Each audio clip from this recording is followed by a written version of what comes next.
ada Raiders Lighting di situ yang memang saat ini hanya bisa kita tarik dari Australia. Selain itu mereka akan membawa alat-alat sendiri. Kalau untuk tahun ini, kira-kira dari Raja Wali sendiri ada wishlist apa sih?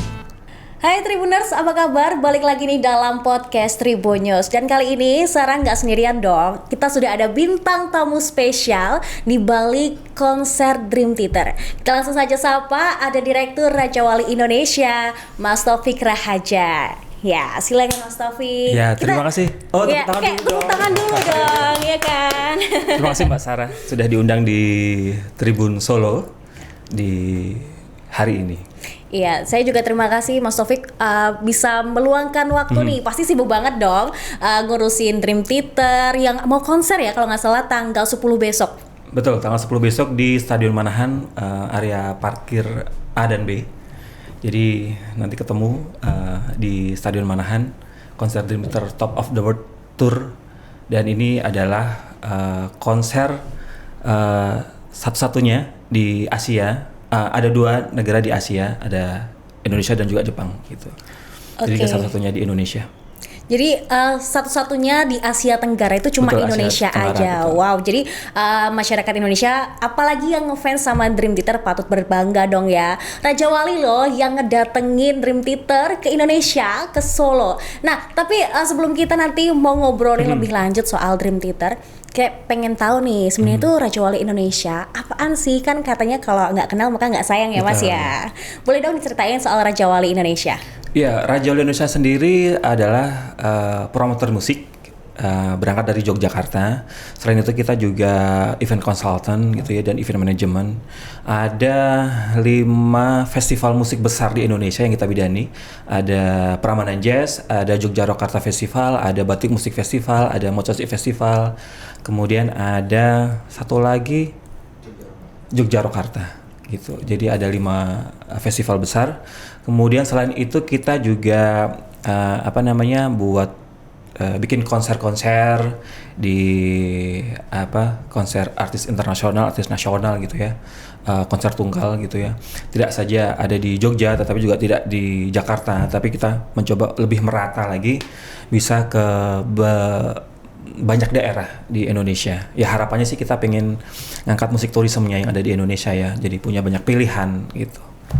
Oke, jadi kalau kalian pengen tahu Raja Wali Indonesia tuh apa sih? Jadi kayak sebuah promotor gitu. Kalau kalian tahu konsernya Westlife, terus Mariah Carey yang ada di Indonesia ini, nah promotornya adalah Raja Wali Indonesia. Hebat banget nggak tuh, ya kan? Wow, ini artis-artis besar luar negeri loh yang didatengin ke Indonesia langsung. Pasti juga ada kendala. Kalau nggak salah itu juga mengawali dari proyek-proyek kecil dulu sampai sekarang bisa gede banget. Betul. Ya kan? Boleh dong ceritain. Ya kalau cerita soal sejarahnya Raja Wali Indonesia pertama kali itu sebelum ke Raja Wali Indonesia malah justru core bisnisnya adalah penerbitan buku. Didirikan oleh sekarang posisi komisaris yaitu Pak Anas Syahrul Alimi. Dari mulai penerbitan buku terus kemudian dapat pekerjaan IO-an musik gitu ya, bikin konser, dan dari situ mulailah satu persatu konser kita buat gitu ya. Raja Indonesia dari mulai 2008 kemudian mulai berangkat ada konser secara agenda agak lebih banyak gitu. Kita yang pertama kali menggabungkan ada Glenn Fredly, almarhum Glenn, kemudian ada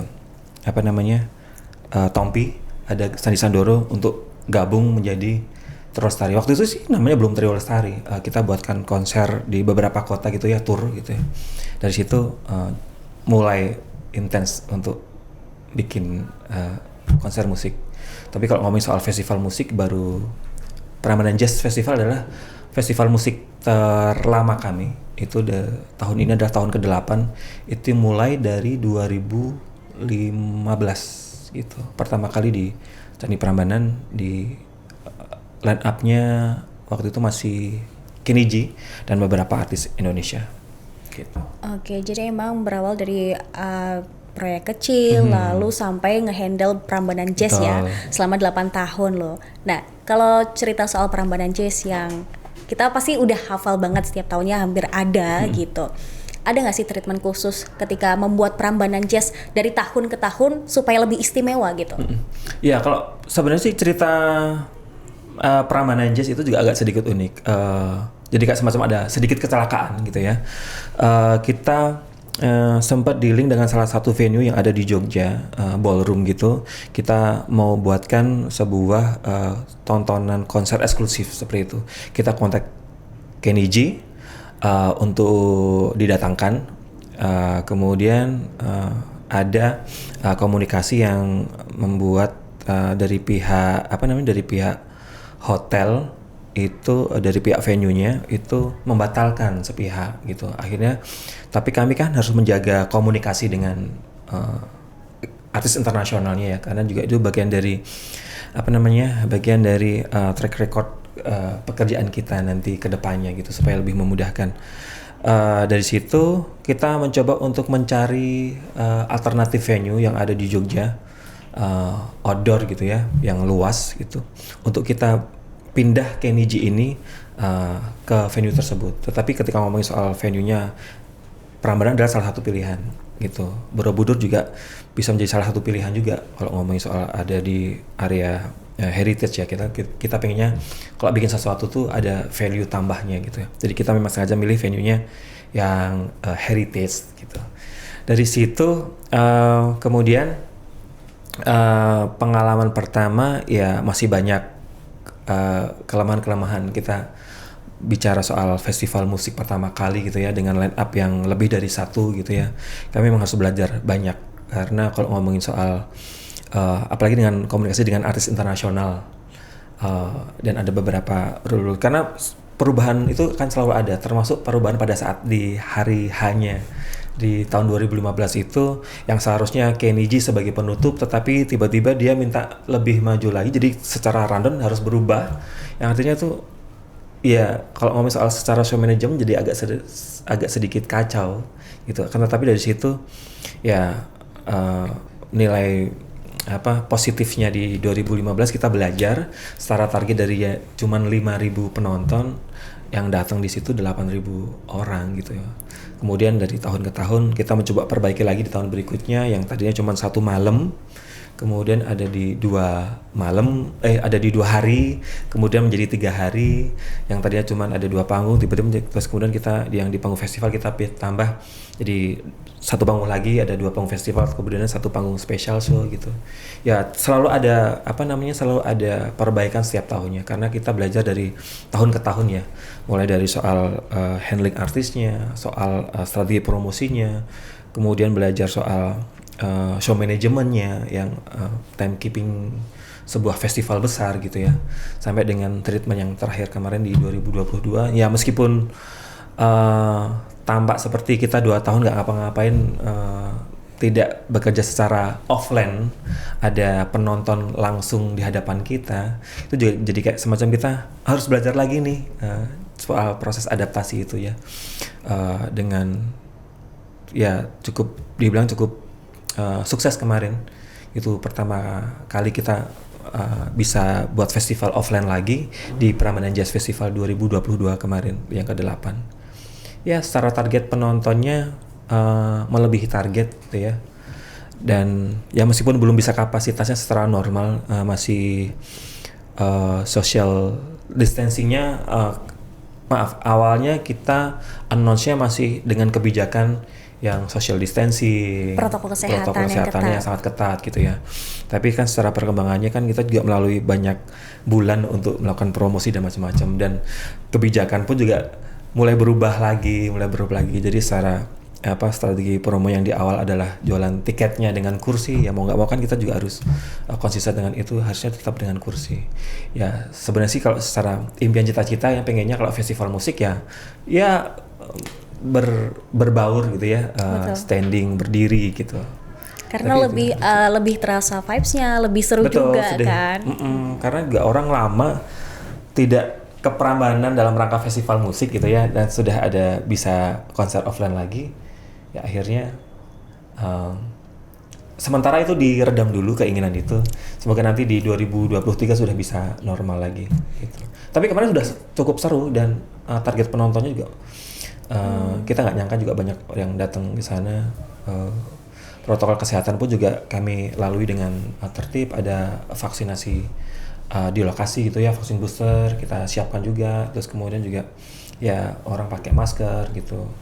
Tapi yang pasti yang selalu tidak pernah ketinggalan pada saat di Prambanan Jazz adalah ya selalu ada pasar kangennya. Jadi ketika orang datang dari luar kota gitu ya, ada jajanan-jajanan yang ada di Prambanan Jazz itu mengobati kangenan. Musik, jajan, terus nongkrong, ya macam-macam. Apalagi ketemu orang-orang baru di Betul, sana. ya. Kayak nambah relasi juga gitu kan. Nah ini kan Raja Wali Indonesia banyak banget project yang udah dikerjakan atau sedang dikerjakan dalam proses ini. Pasti ada dong ciri dari Raja Wali Indonesia ketika mau menampilkan suatu karya dalam sebuah event itu.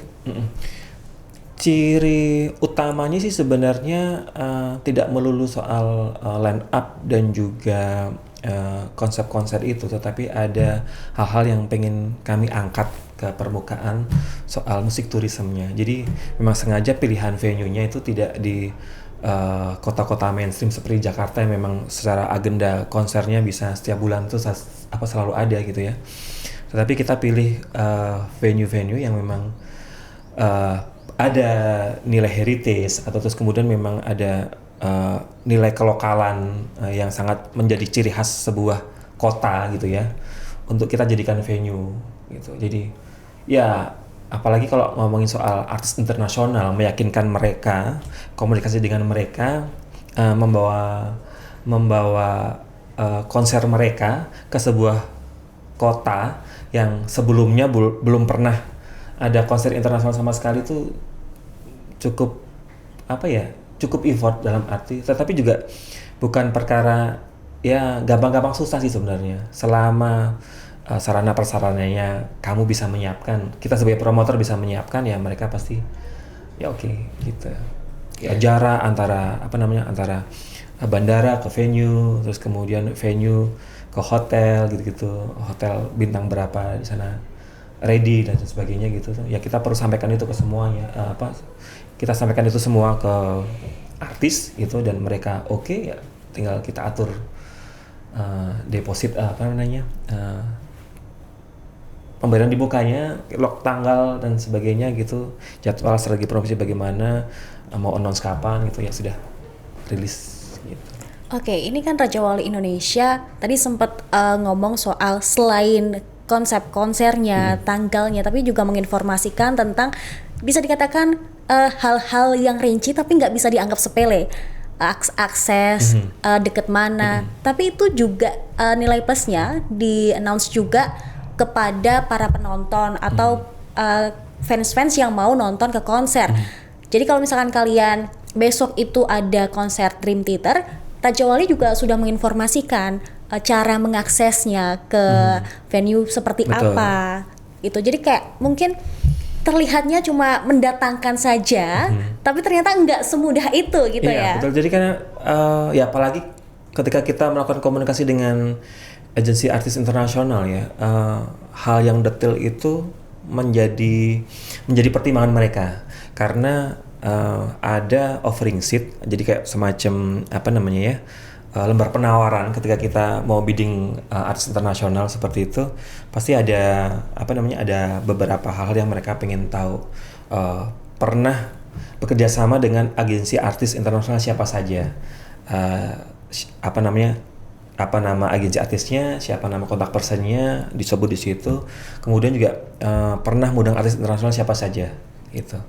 Ada ya, dulu pas di awal-awal kita mengundang Kenny G, ya agak susah, apalagi terus kemudian venue-nya ada di outdoor. Pertimbangan outdoor itu bagi artis internasional kan bagaimana mengamankan ketika nanti cuacanya tidak mendukung gitu-gitu loh. Jadi soal sebelum perform kan mereka pasti juga akan ada sound check ya, alat-alat mereka kena panas langsung gitu juga bagaimana gitu-gitu. Tapi begitu dari kita pernah melakukan sekali pecah telur mengundang artis internasional di outdoor, berikutnya jadi lebih mudah, dalam arti bukan kita yang menawarkan, justru kadang-kadang ada beberapa artis yang pengen tampil ada di situ sama seperti si itu gitu juga ada gitu. Jadi ya beberapa kali kita sempat melakukan negosiasi dengan artis internasional ketika membawa tur. Secara konsep turnya misal harus ada LED stage di belakang di belakang panggung gitu. Tetapi karena kita pengen mengekspos ada Candi Prambanannya, ada Candi Borobudurnya, kita perlu negosiasi bahwa bisa nggak yang backstage LED backstage-nya itu LED belakangnya itu dihilangkan gitu. Jadi supaya kita bisa benar-benar ekspos si candinya gitu ya, ekspos background gitu. Itu yang kami lakukan untuk ya kalau ngomongin soal karakter Raja Indonesia pernah bikin itu ya ada value-value soal ngangkat heritage-nya gitu juga. Jadi juga memperkenalkan soal Indonesia ya, nggak melulu kita selalu ambil dari luar, tapi supaya orang luar juga tahu Indonesia itu tuh kaya banget loh akan budaya. Ya kalau ngomongin soal artis internasional datang ke sini kan juga bagian dari strategi promosi budaya ya, dalam arti kalau kita mungkin membayar mereka sebagai endorser untuk mempromosikan Indonesia gitu ya, mempromosikan tempat-tempat wisata atau destinasi yang pengen kita angkat gitu. Kalau membayar mereka saja gitu kan jadi cuman sayang. Tapi ketika kita undang sebagai artis tampil show gitu ya di depan sebuah misalkan di Candi Prambanan gitu ya, artinya mereka secara suka rela pasti akan mereka dengan bangga juga posting di sosial media mereka gitu sedang ada di Candi Prambanan. Itu juga bagian dari ya secara gratis kita dapat impactnya, dapat promosinya gitu ya, yang kita tidak perlu bayar mereka sebagai endorser untuk posting dong ini ya, secara nggak langsung. Betul, secara tidak langsung kan mereka pengen banget ya datang ke tempat yang aku juga baru pertama kali di Prambanan, ternyata foto di situ, posting di ininya mereka gitu. Nah oke, tapi yang terbaru ini Raja Wali Indonesia juga akan mendatangkan Dream Theater ya, yang akan konser di tanggal 10 Agustus besok. Tapi ada yang istimewa nih. Kalau biasanya konser band-band besar, apalagi nih band rock asal AS ya, itu ada di ibu kota, Jakarta lah. Cuman ini didatangkan langsung ke Solo, Jawa Tengah yang ada di Indonesia. Nah ini tuh alasannya apa sih? Apa karena di kota kelahirannya Pak Jokowi, sekaligus Pak Jokowi juga seneng banget kan soal band-band rock gini? Ya sebenarnya sih kalau ngomongin soal konser Dream Theater di tahun 2022 ini adalah ya bisa dibilang adalah postpone konser Dream Theater yang kita pengen bikin di tahun 2020 gitu. Tapi waktu itu 2020 kena badai pandemi, kemudian kami harus postpone. Menunggu postpone-nya itu memang cukup waktu yang lama. Jadi selama 2 tahun terakhir saya mencoba untuk komunikasi intens dengan mereka untuk dapetin jadwal, tapi juga nggak pernah ada jadwal yang melipir-melipir ke Asia gitu ya. Nggak ada, dari Australia pun juga belum yang ini. Tetapi ya barengan sama yang album kali ini mereka mau nih gitu. Jadi justru malah sebelum berangkat ke Jepang mereka mampir ke Indonesia dulu, baru terus kemudian nanti ke Jepang gitu. Kalau ngomongin soal pilihannya kenapa ada di Solo, sebenarnya ya ada obrolan santai sebelum ini ya. Jadi sebelum pilihan ada di Solo dan sebelum Mas Wali Kota sebagai Wali Kota gitu. Oke, Mas Gibran sebagai Wali Kota Solo ya. Wali Kota Solo gitu ya. Kan pengen ada jadi semacam musik tourism. Tadi balik lagi soal musik tourism gitu yang pengen kita angkat gitu ya. Dream Theater di 2017 juga pernah kita buat di Kridosono pada waktu Jogja Rokarta Festival. Kemudian kita pengen bikin sesuatu yang nggak narik yang dari tadi yang postpone dari Jakarta, memang bisa sempat ditawarin ke Mas Gibran, mau nggak Mas ini mampir ke Solo gitu. Itu tadi yang sempat saya cerita di awal soal perlu meyakinkan agensi artis internasional untuk mereka mau berangkat ke sebuah kota untuk mereka bikin konser turnya di sana gitu. Itu tadi soal uniknya, bukan unik ya. Cerita serunya adalah kita tuh agak cukup waktu lama untuk menentukan rute penerbangan mereka untuk berangkat ke Solo. Yang tadinya dari pihak mereka tuh mencoba untuk mencarikan rute penerbangan ke Solo tuh lewat apa saja, apakah lewat Solo bisa, lewat Jogja apakah bisa dan sebagainya. Akhirnya terus kemudian pilihannya mereka turun di Jakarta, kita siapin sleeper bus dari Jakarta ke Solo, dan kami juga kasih estimasi waktu kira-kira kalau sleeper bus itu berapa lama gitu, dan mereka oke dengan itu.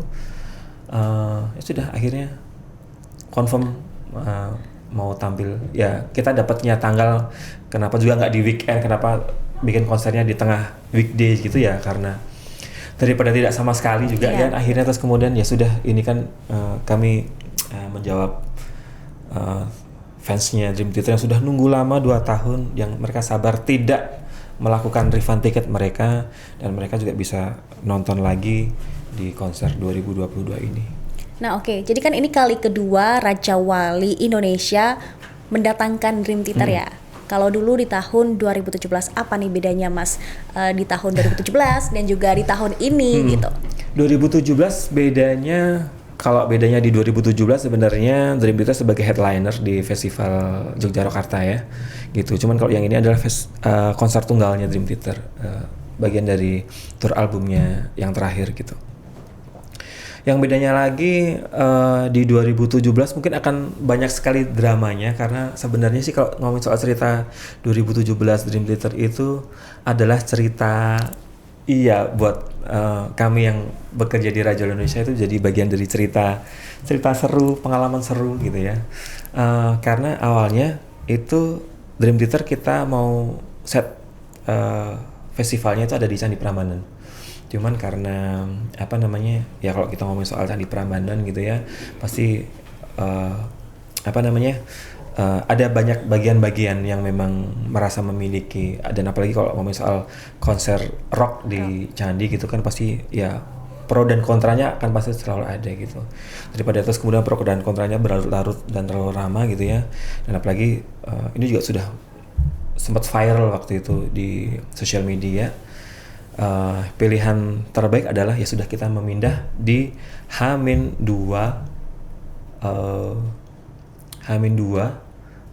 pelaksanaan konsernya. Artinya bahwa ya Bandung Bondowoso versi baru itu terjadi, karena kalau ngomongin soal sebuah panggung musik internasional gitu kan, biasanya kita nyiapin dalam kurun waktu ya 7-10 hari, dan ini kita hanya siapin cuma dalam 2 malam gitu ya.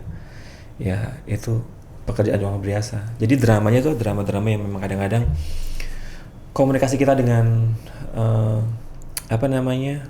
tour manager, manajer produksi, production manajernya mereka itu juga emosinya tuh sangat-sangat terasa sekali, karena ya marah, terus kemudian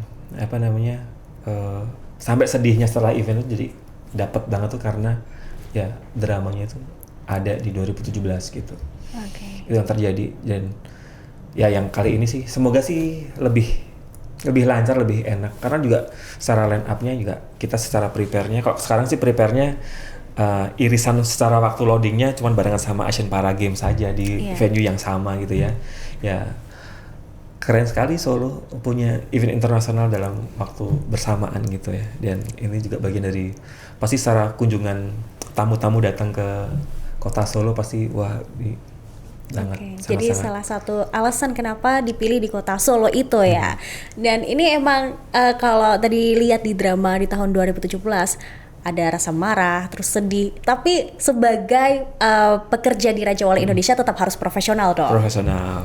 Jadi segala hal yang namanya, kan kalau ngomongin soal artis internasional kan pasti ada riders yang harus kami penuhi. Betul. Dan selama riders itu bisa kami penuhi dan mereka bisa perform secara maksimal gitu ya, itu adalah apresiasi yang luar biasa buat ya dari sisi artisnya juga, iya dari sisi kami sebagai promotor juga. Puncak kebanggaannya ada di situ gitu ya, kita bisa memberikan sajian yang sangat berkesan, meninggalkan kesan yang sangat baik, dan mereka pun juga ya ada hal-hal yang memang bisa, meskipun melalui drama itu, tetapi ketika respon penontonnya bagus, crowd-nya banyak. Terus kemudian mereka juga sempat melakukan apa namanya ya? Waktu itu mengkomposisi ulang gundul-gundul pacul yang ditampilkan di salah satu setlistnya mereka gitu ya. Ya itu juga kejutan yang luar biasa bagi kita ya sebagai orang Indonesia, dan mereka ternyata mengulik sejauh itu juga ternyata tentang Indonesia tentang Indonesia, supaya merasa lebih dekat dengan fans yang ada di Indonesia gitu. Itu cara mereka ya. Nggak tahu nanti kalau pas di Solo mereka bikin kejutan apa lagi, ya kita tunggu gitu. Kita tunggu ya, di tanggal 10 besok akan ada kejutan apa nih dari Dream Theaters. Karena tadi sempat spill juga ini konser 2 tahun tertunda gara-gara pandemi. Ya kan. Lalu ketika akhirnya ditentukan tanggal Dream Theater untuk konser di Solo Indonesia di tanggal 10 besok, gimana respon para ya mungkin yang sudah beli tiket, yang sampai nggak refund juga? Antusiasmenya seperti apa sih? Antusiasme sih tentu saja mereka sangat senang sekali ya. Ya meskipun secara waktu ada beberapa yang memang memilih untuk tetap mempertahankan tiket mereka, tetapi juga ada yang memilih untuk refund karena mungkin secara jadwal juga tidak bisa punya kesempatan gitu. Respon mereka positif, mereka sangat senang sekali, dan akhirnya setelah menunggu 2 tahun yang jadi kayak semacam harap-harap cemas jadi atau enggaknya, kalau enggak nanti bagaimana kejelasannya gitu. Dan ketika sudah muncul tanggalnya pasti 10 Agustus itu, ya kabar gembira buat semuanya, kabar gembira juga buat kami juga akhirnya. Terus kemudian ya sudah, yang daripada komunikasi yang sangat lama di email yang sudah sampai beberapa subjek di email itu, ya akhirnya sekarang tinggal ngobrolin soal lebih ke teknis koordinasi dengan mereka ya, lebih ke ngomongin soal makan lunchnya nanti apa, dinernya apa, terus nanti produksinya nanti detailnya bagaimana, seperti itu sih. Ngomongin soal makanan di Solo itu kan kulinernya banyak banget. Dream Theater sendiri tuh para personilnya sempat kepo nggak sih soal Solo tuh kayak gimana sih, atau kulinernya tuh apa aja selain mereka fokus pada konser nanti? Iya, seperti biasanya mereka meminta kita sebagai promotor untuk memberikan rekomendasi apa sih yang kalian suggest pada saat nanti kami sudah berada di Solo gitu ya. Jadi ada menu-menu ya, ada beberapa kami buat set-set menu gitu untuk mereka jadikan pilihan gitu. Dan kita juga masukkan gitu local cuisine-nya yang ada di Solo ya, pasti gitu ke mereka gitu. Tinggal nanti mereka milih, begitu mereka datang, nanti set memilih lunch-nya akan ini dan sebagainya gitu sampai dengan hari terakhir. Bahkan di hari terakhir mereka juga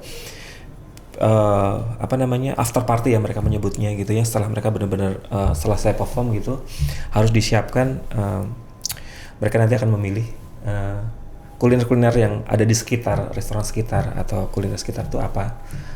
Nah ini dari tim kita yang akan membelanjakan itu dan kemudian sudah siap ready di belakang panggung. Jadi begitu mereka selesai tampil, mereka akan ada di backstage menikmati itu.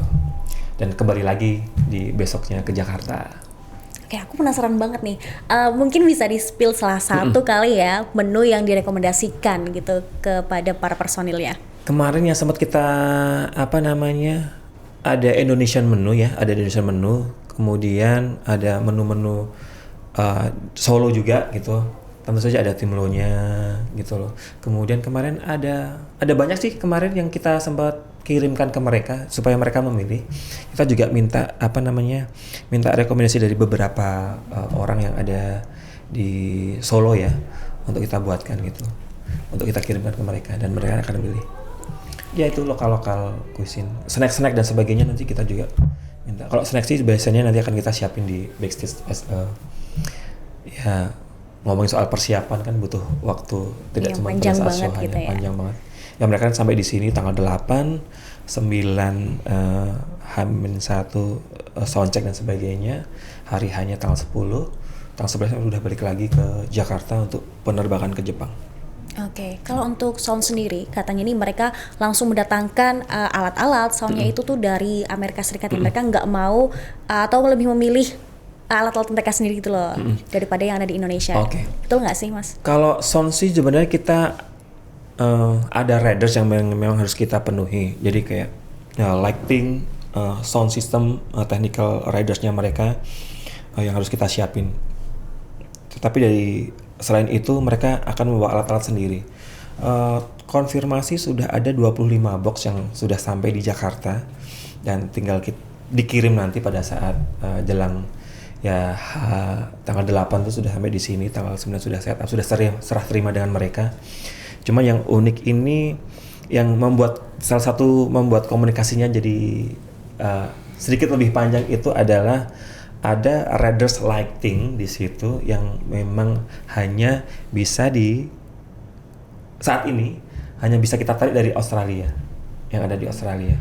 Nggak tahu bentuknya lightingnya seperti apa. Nah nanti lihat saja di tanggal 10 Agustus di Stadion Manahan gitu ya. Ya ini lighting dari Australia, ya tentu saja kalau ngomongin soal lighting dari Australia, cost dan produksi gitu pasti ya memang harus dipenuhi ya. Harus dipenuhi ya karena mereka kan konfirmasi ya mereka sudah memberikan tanggal waktu start di 10 Agustus terus kemudian ya setidaknya apa yang mereka, karena kami sudah mencoba untuk counter mereka gitu ya untuk beberapa kasih opsi pilihan gitu dan mereka tetap menginginkan itu. Ya sudah ya selama itu bisa kita penuhi dan kita bisa komunikasi sama mereka ya sudah akhirnya ya terjadilah tanggal 10 Agustus itu. Jadi muncul tanggal 10 Agustus itu ketika yang ridersnya itu sudah ready semua. Oke, kamu ada di sana. Apa namanya? Secara speknya Indonesia punya. Lighting juga ini ada, Indonesia ada. Yang ini nggak ada, berarti memang harus dicarikan. Tolong kamu carikan di dekat-dekat di Indonesia mana yang ada gitu. Tapi dari Australia gitu. Yang lainnya sih so far aman ya. Oke. Gitu. Berarti memang harus dipenuhi juga. Ketika lightingnya itu sudah ready, maka terbitlah tanggal di 10 Agustus iya, itu betul. Ya. Berarti mungkin bisa ditarik kesimpulan lightingnya ini yang ditunggu-tunggu juga gitu, yang terpenting ya. Lighting yang ditunggu, ya mungkin bisa jadi lighting itu juga akan menjadi bagian dari performance mereka ya. Selain ada beberapa technical riders, materi LED yang ada di belakang, nanti seperti apa mereka sudah kirimkan materinya untuk dilihat di preview, kemudian juga secara spek LED-nya itu yang kemarin yang cukup waktu lama untuk menentukan keluar tanggal 10 Agustus terus kemudian kita buru-buru, jadi kesannya sih memang buru-buru ya, secara persiapan sangat singkat sekali, promosinya memang nggak cukup waktu banyak gitu ya karena kita nunggu terus kemudian dapat tanggalnya ya mau nggak terus kita harus segera rilis tanggalnya. Kalau untuk target tiket berapa sih? Kalau secara kapasitas ada di 10.000. Pembeli tiket lama itu kalau pembeli tiket lama sebenarnya sih itu yang tidak melakukan refund ada 1.800. Kemudian sampai sekarang itu sudah di 50% ketambah 1.800, sekitar sudah ada 7.000. Itu sisanya ada beberapa tiket yang tidak semuanya ada di tiket apa saja, tetapi juga nanti bisa ada beberapa program-program tiket dengan para sponsor gitu yang sisanya itu. Jadi so far sih tiket masih bisa didapatkan di tiketapasaja.com. Oke, kalau untuk persiapannya ini kan tadi dibilang persiapannya emang agak mepet ya dibanding mungkin project-project yang lainnya gitu. Sejauh apa sih untuk saat ini? Sejauh sudah kalau secara persiapan karena kita memang barang-barang belum ada di sana semua ya, belum ada di venue gitu ya. Ya bisa dibilang sudah 70% ya komunikasi kita clear dengan mereka, tinggal mengkonfirmasi jadwal loading, jadwal dengan mereka. Ya tinggal perintilan-perintilan, tetapi itu juga bagian dari sesuatu. Kalau tidak ada itu pasti juga nanti akan mengaruhi penampilan mereka ya.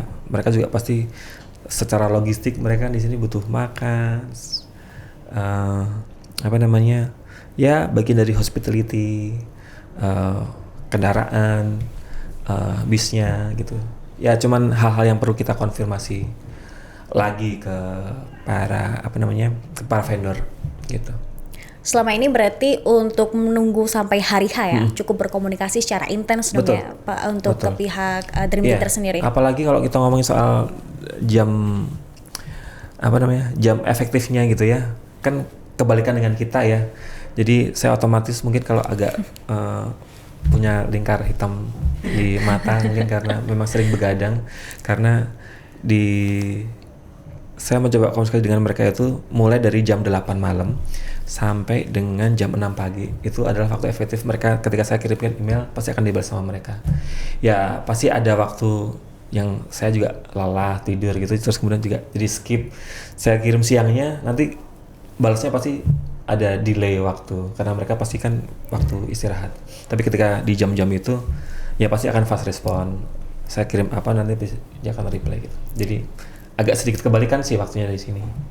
Jadi perjuangannya sih itu ya, semoga nanti di tanggal 10 bisa memberikan mereka juga bisa memberikan penampilan terbaik mereka di Solo. Totalitas semangat ya Raja Wali Indonesia ini sampai Mas Taufik nih sebagai direktur meluangkan waktu tidur ya. Ya karena apa ya, dari awal sih memang komunikasinya dengan saya juga dengan Pak Anas waktu itu dan intens. Ada beberapa hal yang memang sudah kami coba delegasikan ke tim divisi yang terkait. Ada soal hospitality, produksi, kemudian nanti yang lain soal media dan macam-macam gitu. Tapi ada beberapa hal yang memang harus saya kawal secara langsung ke pihak artis manajemen dan juga agensinya, tour manajernya gitu. Jadi yang pengennya sih nggak ada celah, dan apalagi ketika kita mendapati yang namanya riders gitu kan pasti juga banyak sekali persepsi berbeda membaca sebuah riders gitu ya, supaya ini benar nggak kayak gini maksudnya gitu. Jadi saya sering ngumpulin tim gitu untuk coba membedah riders, terus kemudian dari riders itu supaya nanti pada saat mereka sudah sampai di sini yang mereka minta sudah tersedia gitu aja.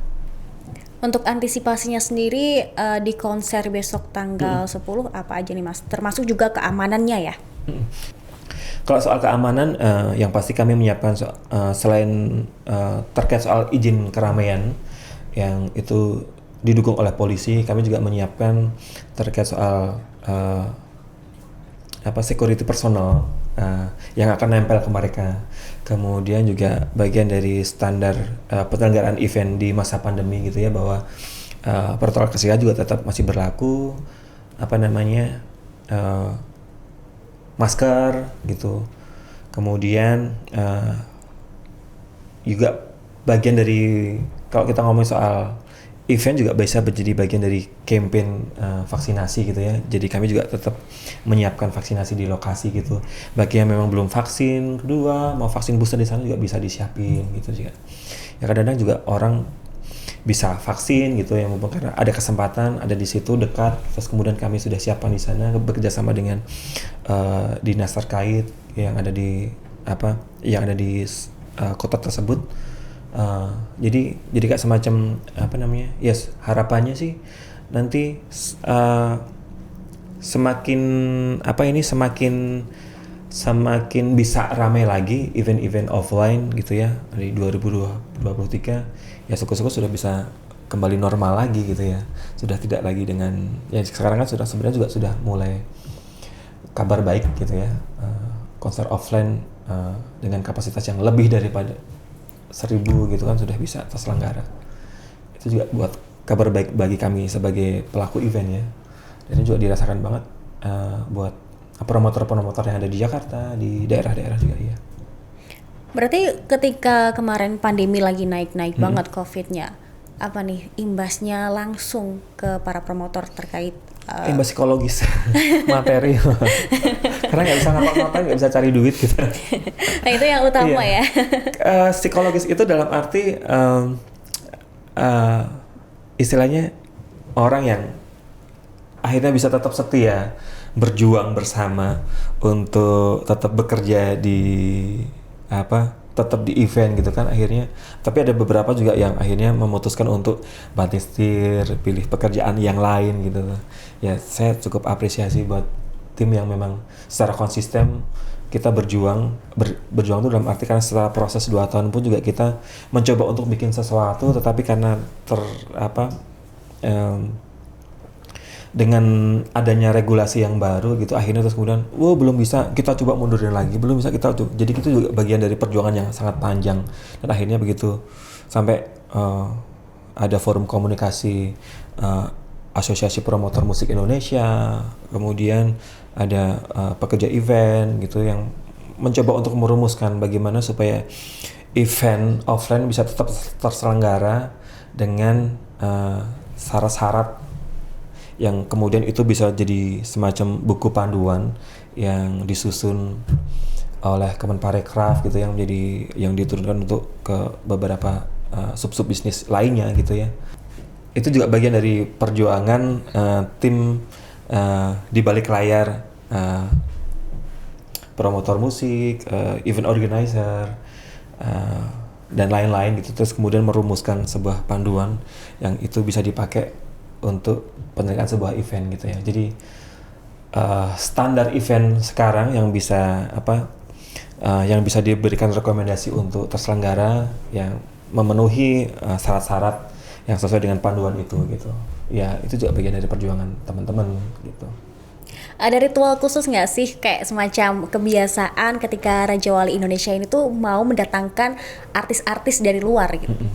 Ritual khususnya adalah berdoa bersama, pengajian di kantor. Artis internasional ya, nggak ada ritual khusus sih sebenarnya. Ya artis internasional bisa diundang itu ya berdasarkan karena cocok sama harganya, cocok sama jadwalnya mereka untuk tur di Indonesia atau di Asia, setidaknya. Kalau tur dunia terus kemudian ngambil dari Eropa tentu saja sangat mahal, itu artinya secara cost-nya kan pasti akan sangat tinggi. Tetapi kalau bisa narik mereka pada saat ada di Asia gitu ya, secara cost-nya masih bisa di-sharing sama negara lain gitu. Itu juga salah satu pilihan bisa tidaknya dan mau atau tidaknya promotor untuk mengundang artis internasional ke Indonesia. Kemudian selain itu tadi ya syarat-syarat soal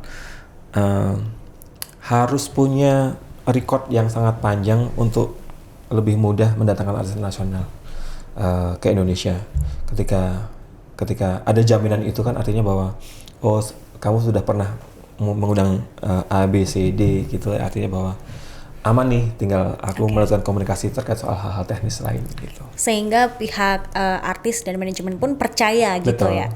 Tapi kalau untuk Dream Theater sendiri, ini kan tahun 2020, alasannya apa sih mendatangkan mereka tuh? 2020 alasannya karena ya sebenarnya sih ada jadwal turnya mereka gitu, ada di beberapa negara waktu itu. Di 2020 jadwal turnya di Asia lebih banyak daripada yang sekarang. Sekarang kan cuman kalau di Asia Tenggara cuman Indonesia aja, di Asia ada Jepang di situ. Waktu itu ya secara komunikasi kan kita 2017 sudah pernah mengundang mereka, selalu ada kesempatan untuk mereka pada saat ada jadwal tur pasti akan menawarkan ke kami ya, ke promotor gitu, mau nggak nih bisa kamu tarik juga ketika kamu punya tanggal nggak gitu.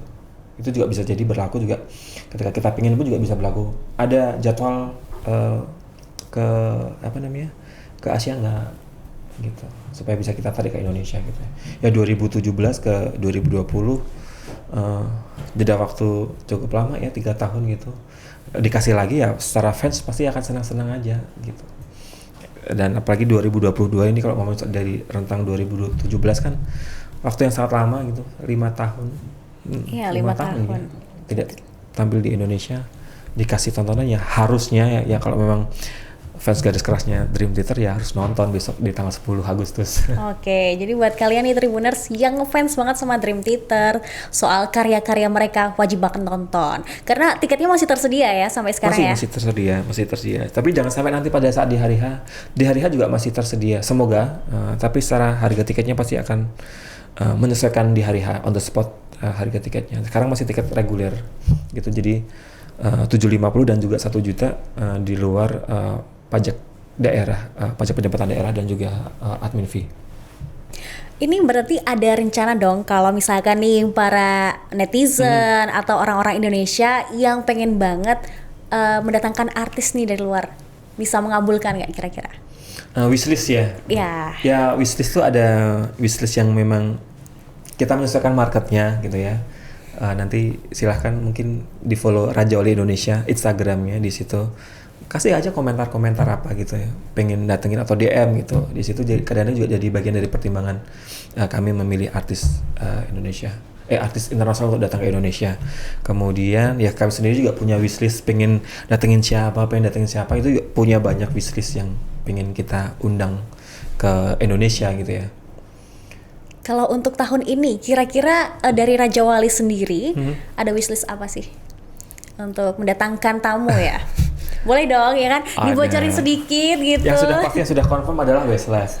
Kalau artis internasional, kalau belum confirm kami nggak berani announce gitu, karena kan ada tanggung jawab yang harus kami jaga dengan mereka gitu ya.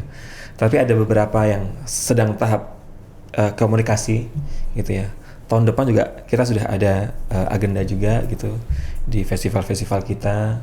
Semoga festivalnya sudah mulai jalan, tidak cuma Prambanan. Tahun kemarin Prambanan Jazz, tahun ini ada Prambanan Jazz juga Yogyakarta, teman Yogyakarta, Prambanan Jazz dan juga Yogyakarta, artis Indonesia semua. Semoga tahun depan kita sudah punya artis internasional untuk didatangin. Yang tahun ini artis internasionalnya itu tadi ya Westlife. Yang lain lagi masih nunggu. Oke, kita tunggu nih. Apalagi kejutan update-nya dari Raja Wali Indonesia. Karena artis-artisnya siapa sih yang nggak tahu gitu track recordnya ya kan. Nah, untuk harapan di konser besok Agustus apa nih? Harapannya besok di konser Agustus,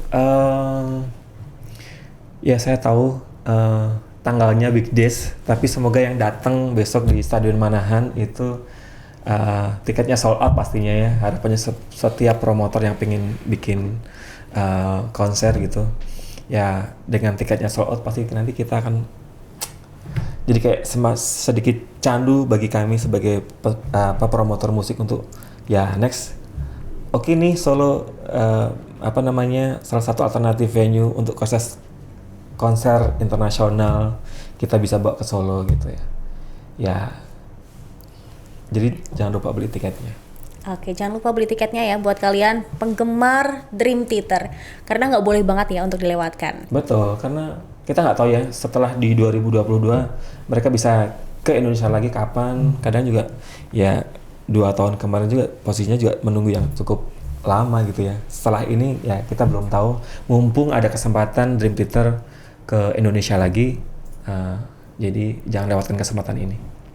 Nah, ini terakhir banget. Ini kan Presiden Jokowi itu penggemar band rock ya. Kira-kira apakah emang ada rencana, sudah direncanakan Pak Presiden tuh bakalan ikut nonton langsung ke Stadion Manahan besok? Atau mungkin ada jajaran di kabinet atau pemerintahan yang bakal jadi tamu di sana? Kalau secara konfirmasi langsung dengan kami, ya bisa jadi akan ada dalam arti ya kita nggak tahu ya, karena banyak sekali yang sudah memesan tiket Dream Theater besok gitu mengatasnamakan gitu ya, tapi tidak secara langsung yang mereka akan datang di lokasi besok, karena ada beberapa kalau pejabat-pejabat mereka akan datang tidak melakukan konfirmasi dan tiba-tiba mereka akan datang di sebuah konser besok di tanggal 10 itu juga, karena kayak ya ini kita bisa melihat mereka mungkin juga tidak sebagai RI1 tapi juga sebagai seorang yang fans garis kerasnya Dream Theater gitu, pengen nonton gitu ya. Ini ada kesempatan buat bisa datang gitu ya, apapun profesinya gitu ya. Ya karena juga tidak ada treatment khusus, karena kami juga tidak menyiapkan yang ada namanya seat VIP ada di sana. Yang ada cuma festival A dan juga festival B. Pun ketika Bapak Jokowi hadir gitu nanti ya mereka pasti akan membaur dengan penonton festival yang lain, festival A tentu saja pasti gitu. Kalau beliau hadir gitu ya. Tapi secara konfirmasi sampai sekarang kemarin sih sudah sempat ada beberapa pejabat-pejabat gitu yang melakukan pembelian tiket melalui ajudan mereka gitu ya.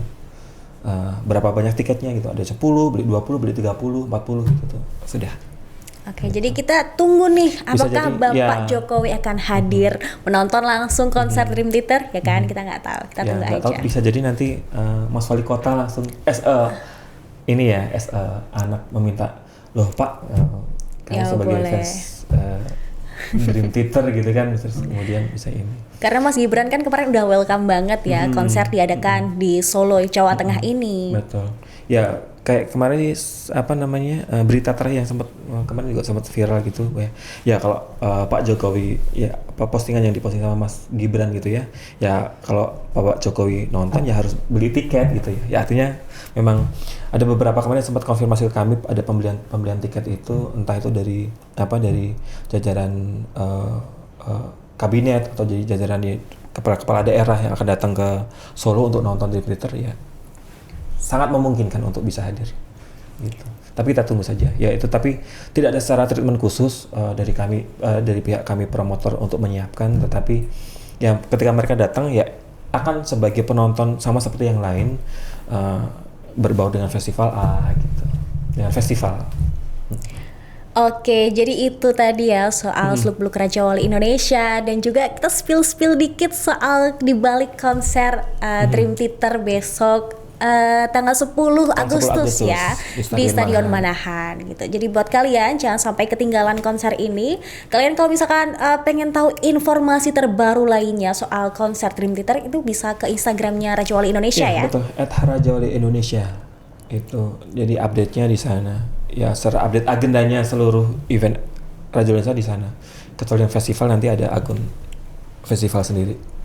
Oke, baik, terima kasih Mas Taufik untuk Terima kasih, Mbak Sarah, waktunya bisa tim bincang-bincang dari di Tribun News Tribun hari ini. News. Oke, semoga lancar terus ya untuk proyek-proyek di Raja Wali Indonesia. Termasuk yang terpenting, yang terdekat ini proyek Dream Theater gitu. Amin. Terima kasih Mas Taufik. Terima kasih Mbak Sarah.